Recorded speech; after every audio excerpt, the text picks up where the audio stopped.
Mallatul. He is a consultant medical oncologist from Calicut, Kerala. Yeah, can you share my slides, please?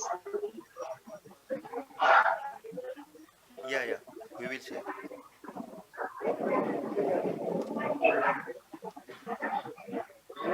Hello, good afternoon to one and all. So I'll be presenting an interesting abstract of amivantamab monotherapy or in combination with lazertinib post osimertinib in EGFR mutant NSCLC. It's the analysis from the CHRYSALIS study. Next slide, please. So, following resistance to osimertinib, platinum-based chemotherapy is the typically most commonly used, but this has a limited activity. There's a complex and heterogeneous landscape of tumor and osimertinib resistance in NSCLC. Lazertinib is a irreversible third-generation EGFR TKI with an, which is used in advanced NSCLC who progresses after EGFR TKI therapy. It has a brain penetration activity and it targets both T790 mutation and activating EGFR mutation. Next slide, please.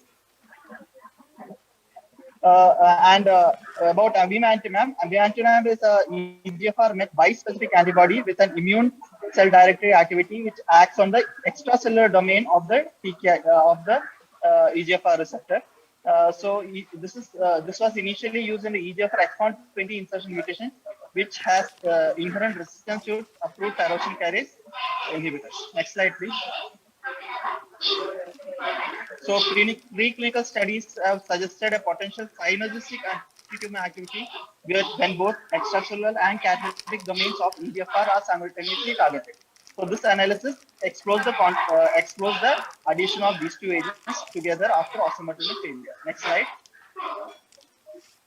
So this was a study design. So initially there are two arms, which includes a monotherapy arm with amivantamab or a combination of amivantamab plus lazertinib or standard of care chemo.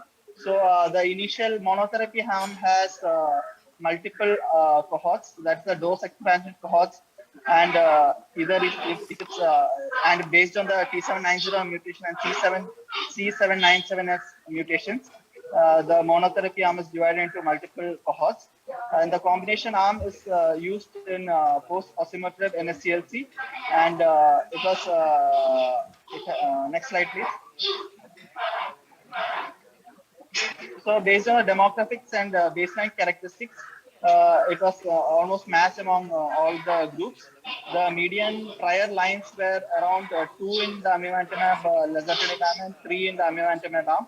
And EGFR MET based resistance, the mutation cohort had 103 patients in the amivantamab arm and 17 patients in the amivantamab lazertinib arm. Next slide, please.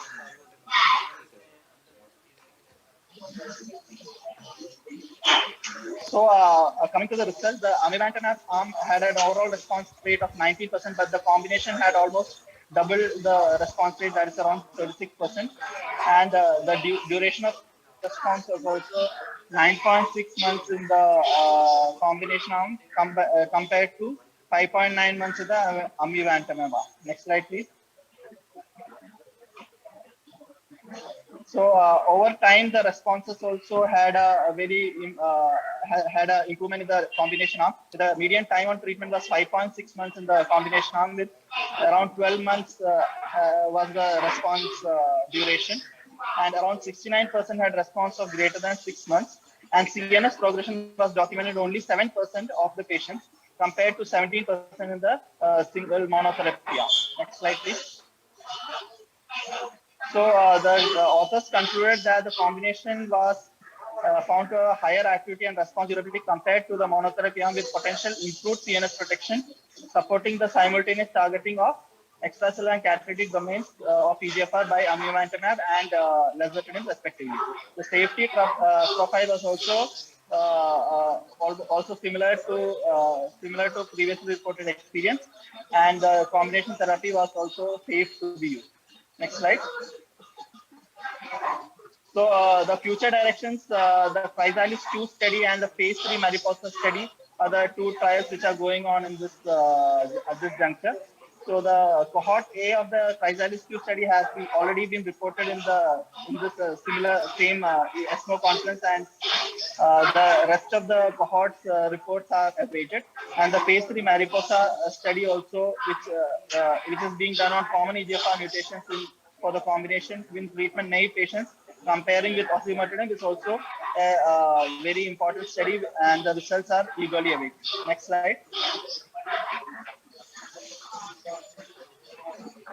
So my takes on this study is a very promising study with, especially with the expected increase in osimertinib resistance in the future, because it has come up in the first line and in the adjuvant setting.